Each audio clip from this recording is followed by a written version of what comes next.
Okay, let's dive into this.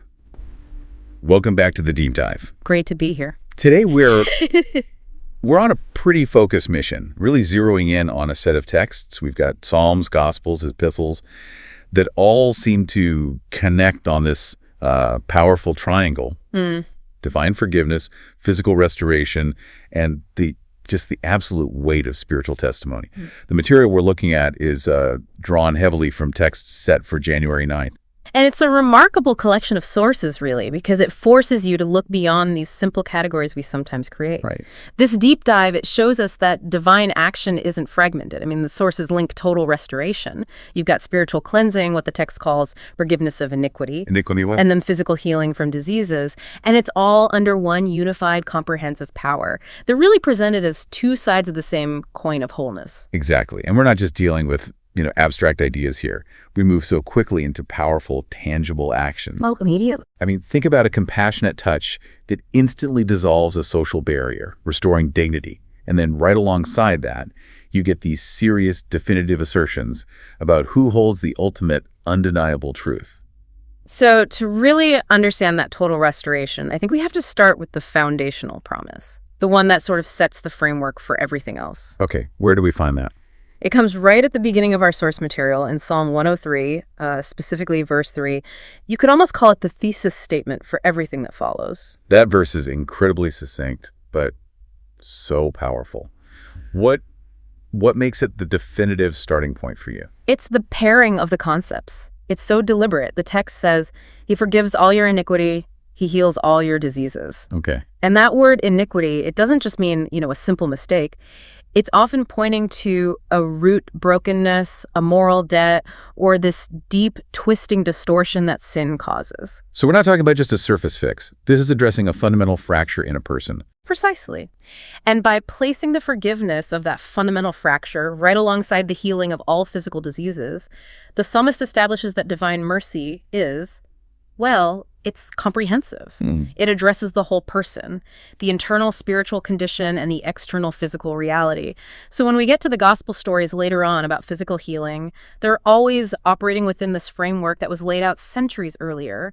It really raises the expectation for what true divine intervention is supposed to look like. Okay, so that sets the theological promise.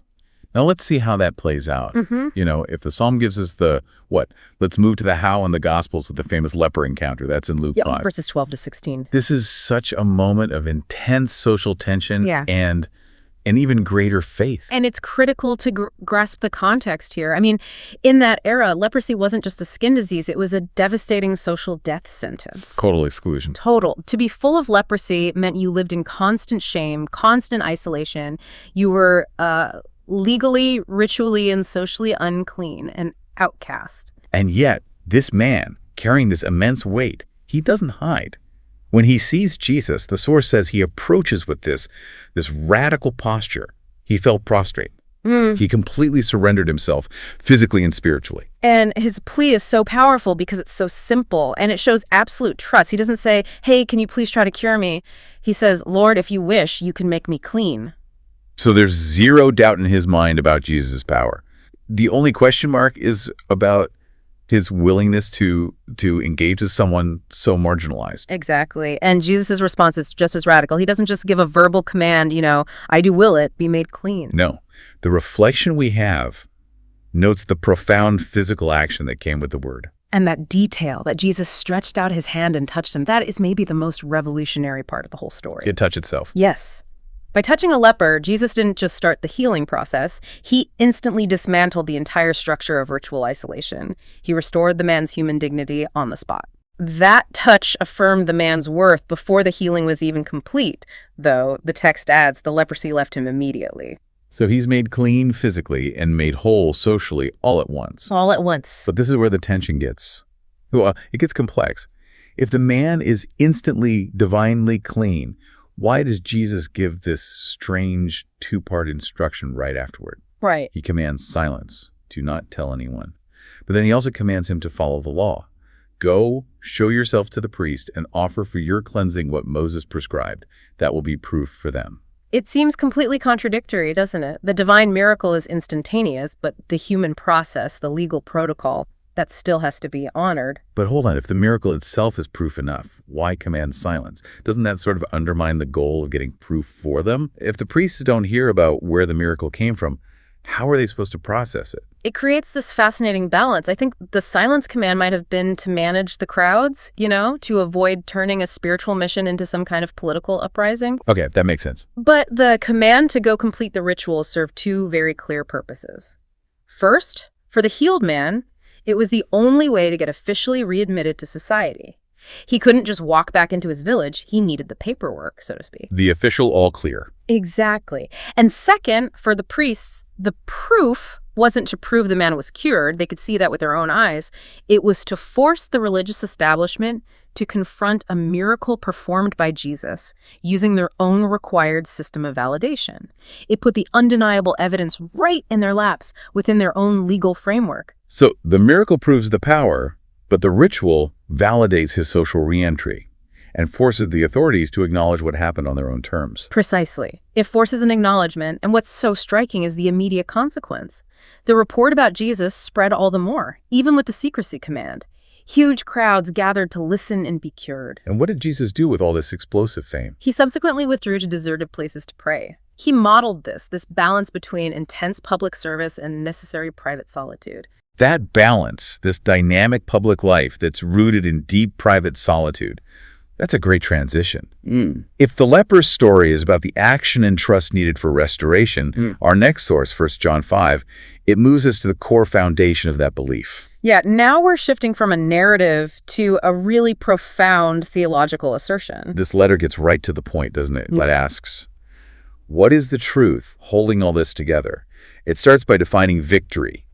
Who indeed is the victor over the world, but the one who believes that Jesus is the Son of God. So the victory we're all looking for is intrinsically tied to accepting this one definitive identity. And the basis for accepting that is tied to some very specific details about Christ's life. The text talks about Jesus being the one who came through water and blood. That sounds a little esoteric. Why is that specific phrasing so important? It's highly significant. You have to remember, 1 John was likely written when early false teachers, people we often call Gnostics, were making some very specific claims. They were claiming that the divine Christ Spirit only temporarily came down on the man Jesus at his baptism, that's the water, and then that it departed before the crucifixion, meaning the divine Son didn't actually suffer and die.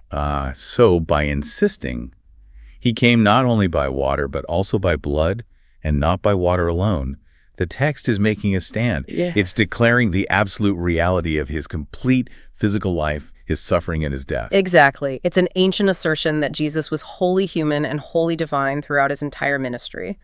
And this comprehensive reality is then backed up by the three witnesses who are of one accord: the Spirit, the water, and the blood. The Spirit, the text adds, testifies because the Spirit is truth. It creates this powerful, integrated structure of confirmation. And this structure allows the writer to make a pretty remarkable rhetorical move, right? Directly comparing human testimony with divine testimony. It really puts you, the listener, in an uncomfortable but logical position. I mean, we accept human testimony all the time in court, in daily life, even though we know it can be flawed or biased or just plain mistaken. So the letter argues, if we accept that imperfect human testimony, then the testimony of God is surely greater. It's more reliable. God has specifically testified on behalf of his Son through these witnesses. And the consequence of rejecting this greater divine testimony is, well, it's dramatic. It defines the ultimate outcome for the listener. It presents a clear binary conclusion about eternal life. The source says unequivocally that whoever believes in the Son of God has this testimony within himself. It's internalized, it's certain, and that person possesses eternal life. And the flip side. The inverse is stated just as powerfully. Whoever does not believe God has effectively made him a liar by rejecting the very testimony God has given about his Son. There's really no room for neutrality there. The message is that eternal life is a gift, and it is found explicitly in the Son. That gives tremendous weight to the nature of belief. Okay, let's pivot and look at a different kind of tension that comes up in our final sources. This contrast between a very specific, localized divine favor and a truly universal cure. Let's look at Psalm 147. Psalm 147 is a hymn of praise, but it's deeply rooted in the historical covenantal life of Israel. It's very localized. It focuses the Lord's actions squarely on Jerusalem and Zion. Right. The praise is centered on tangible, specific things, national blessings. The Lord is praised for strengthening the bars of the gates, blessing the children inside, granting peace, filling them with the best wheat. These are all acts of protection and provision for one single nation. And this specificity builds to a really unique and striking claim at the end of the psalm, one that defined the worldview for centuries. The source material is so explicit. God has proclaimed his word to Jacob, his statutes and his ordinances to Israel, and then comes the definitive statement. He has not done thus for any other nation. His ordinances he has not made known to them. It's an explicit statement of an exclusive, unique, divine communication and relationship. It emphasizes a distinctive historical covenant based on law and specific geographical favor. The blessings are localized, the statutes are unique. Okay, so if that's the historical framework, this specific covenant tied to Jacob, then the Alleluia passage from Matthew 4.23 creates a radical new paradigm. It feels like it takes that healing power and just explodes it globally. It does, and it echoes that comprehensive promise we started with in Psalm 103. That bridge is essential then. It is. The exclusivity of the law given to Jacob is contrasted not by contradiction, but by expansion, a universal application. Matthew 4.23 describes Jesus traveling throughout the region, proclaiming the gospel of the kingdom, the new covenant, and the text adds that he cured every disease among the people. And you have to note the scope there. Not some diseases for some people, but every disease among the people. It's a general, universal cure that perfectly mirrors the power described back in Psalm 103. It shows that the promised restoration, both forgiveness and physical healing, is now being dispensed on a scale that breaks the geographic and legal bounds of that earlier covenant relationship from Psalm 147. The universality of the healing validates that initial comprehensive promise. It merges the specificity of the old law with the vastness of the new divine cure. Total restoration, now available to all who believe. So after traversing this whole landscape, from the psalmist's promise to the leper's touch to this assertion of eternal life, what does this all mean for someone processing these sources today? What's the bottom line? I think we can synthesize three profound takeaways that really connect all these texts. First, the central role of humility and shame, and a deep, unshakable trust. Restoration requires that posture. The leper. Exactly. The leper didn't argue or negotiate. He felt prostrate. He showed absolute faith in Jesus's capability before he even asked about his willingness. We're invited to bring our own brokenness, spiritual and physical, with that same confidence. Okay, that's one. What's the second? Second, we have to internalize the dual nature of divine restoration. The power we're witnessing addresses two things at once. It cleanses us from our spiritual brokenness, our iniquity, and it offers physical healing from disease. The wholeness Jesus brings is comprehensive. It covers the entire human condition. And the third? And third, the foundation for all this confidence rests on the absolute reliability of divine testimony. If the Spirit, water, and blood all testify together, the foundation of our belief is rock solid, far greater than any shaky, limited human observation.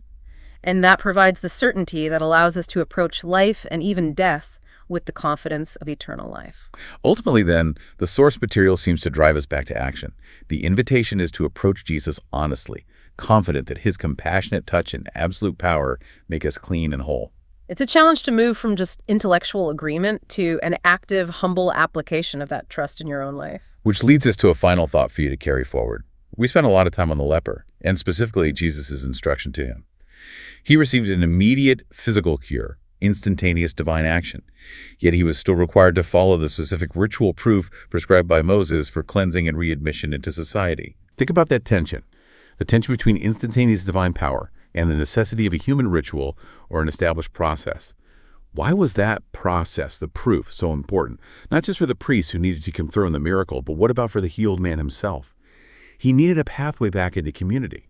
Was the ritual a necessary confirmation of a physical reality, or is it a confirmation of a changed social status? Something to consider as you reflect on this deep dive.